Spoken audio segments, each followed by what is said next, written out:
Demokratija je sloboda, brate. Da budeš slobodan. Kad smo svi jednaki. To je demokratija.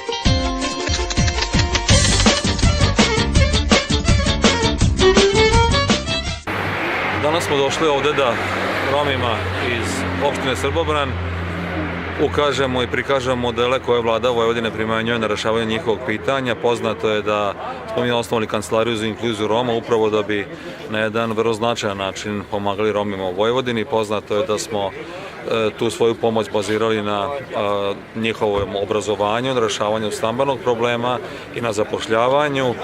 Time smo uspeli da u prethodnih nekoliko godina osnovimo preko 50 romskih malih preduzeća ili zanatskih radnji. Uspeli smo da kapacitete Roma podignemo na taj nivo da danas imamo nekoliko stotina Roma na Novosadskom univerzitetu i u srednjim školama. Imali smo i pre par godina, na prste jedne ruke se mogli nabrojati.